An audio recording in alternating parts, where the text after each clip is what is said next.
Quelle soirée! Bonsoir à tous. Figurez-vous, pas plus tard qu'hier, je tombe nez à nez avec quelqu'un que je n'avais pas envie de rencontrer et que je rencontre par hasard, malheureusement. Ça m'a énervé, il m'a interpellé, j'ai fait semblant de ne pas avoir entendu, parce que vraiment, vraiment, sa conduite m'avait vraiment irrité, agacé. Je reviens sur la vidéo précédente dans laquelle je disais en substance que finalement j'étais tellement rempli de choses diverses, bonnes ou mauvaises d'ailleurs, il y a tellement de choses, il y a tellement de contenu que je peux arriver à fatiguer les gens d'une manière générale, mais aussi et surtout les pervers et les personnes manipulatrices qui n'ont pas envie de concéder autant d'efforts pour un résultat hasardeux, puisque manipuler, ce n'est pas simple, ça demande de l'énergie, une dépense d'énergie, et je peux vous assurer que ce ne sont pas forcément des gens qui n'ont pas envie de s'impliquer, auxquels je fais allusion. Ça a été le cas aussi, il y a des gens qui ne veulent surtout pas se prendre la tête, et qui veulent finalement des personnes qui vont leur parler de banalité et qui leur serviront de prétexte pour boire et manger, surtout pour boire, je pense. Et moi, je ne suis pas dans cette mouvance. Mais je peux vous citer un exemple d'un pervers narcissique vraiment caractéristique. C'est peut-être le plus caractéristique que j'ai rencontré. Il avait absolument tous les critères, c'en était presque caricatural. Et à un moment donné, il m'a dit tu n'es pas facile à dominer. Ça m'avait laissé perplexe. Je ne savais pas ce que c'était qu'un pervers à l'époque. Je me dis, mais quel est l'intérêt de vouloir dominer quelqu'un? Ça sert à quoi? Je sais pas quoi faire. Bon, bref, voilà. Et cette phrase était vraiment révélatrice de ce que j'ai raconté dans la vidéo d'hier, finalement. Certes, il n'avait pas forcément envie peut-être de dominer des personnes trop facilement manipulables, mais des gens trop remplis de tout un tas de choses et qui passent leur temps à se poser des questions et à analyser. Ce n'était peut-être pas non plus ce qu'il souhaitait. Alors évidemment, il y avait ma partie doute. Je doutais beaucoup, évidemment, je me posais beaucoup de questions, et l'anxiété, ça l'intéressait a priori, mais il n'a peut-être pas pesé jusqu'à quel point c'était important. Voilà. Donc, c'est pour dire que de toute façon,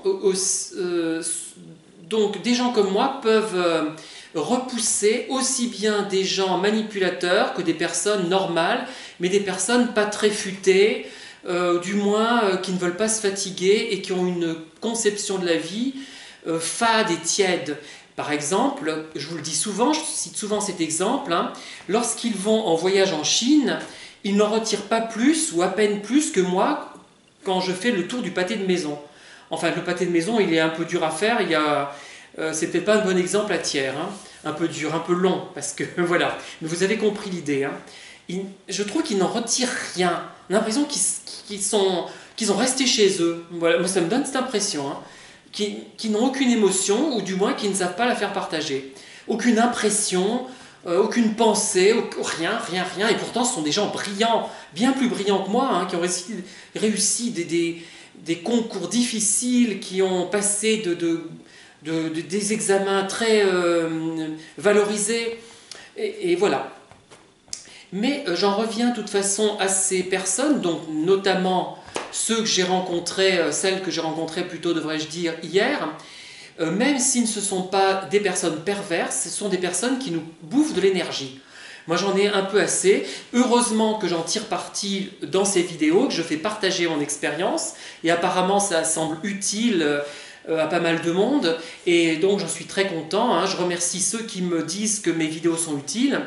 C'est un peu le but, et ça me permet aussi de réduire la dissonance, parce que je rencontre essentiellement, les relations qui m'intéressent a priori sont généralement des relations biaisées, soit superficielles, faussement profondes.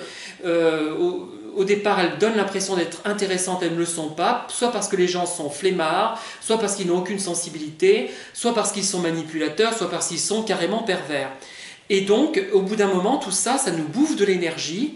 Et heureusement que j'arrive non pas à réduire la dissonance, j'essaie pas de réduire la dissonance, j'essaie d'utiliser cette expérience, puisque sinon, je me sentirais vraiment floué. Et c'est sans doute pour ça que je fais ces vidéos. Pour me dire, certes, ces gens m'ont bouffé de l'énergie, m'ont pris de mon temps, de ma disponibilité mentale, mais j'en tire des vidéos, mais ça me donne des idées de livres, mais les gens écoutent mes vidéos, lisent éventuellement mes livres et en tirent quelque chose. Voilà. Heureusement que je peux me dire ça. D'un autre côté, je comprends parfaitement qu'on n'ait pas envie non plus de toujours avoir des relations où le mental est trop sollicité. Hein. Et c'est vrai que j'ai pu fatiguer des gens bien qui avaient peut-être d'autres choses à faire, d'autres préoccupations, des livres à écrire, un travail absorbant, des activités très prenantes et qui n'avaient peut-être pas envie, justement, ou pas l'énergie de me consacrer le temps que je leur aurais demandé. Voilà. Donc, essayons, si possible, de fuir ces personnes qui nous pompent notre énergie. Pourquoi elles nous pompent notre énergie? Pour les raisons que j'ai exposées, parce qu'elles sont trop creuses ou parce qu'elles sont perverses, en gros. Hein. Il n'y a pas d'autres cas possibles. Hein. Quand les personnes sont ni creuses ni perverses, même si elles vous prennent du temps, elles ne vous prendront pas votre énergie. Sauf cas particuliers, bon, évidemment, il y a toujours des cas particuliers, mais c'est autre chose et c'est une autre vidéo, ce sont d'autres séries de vidéos. Je vous remercie et je vous dis à très bientôt.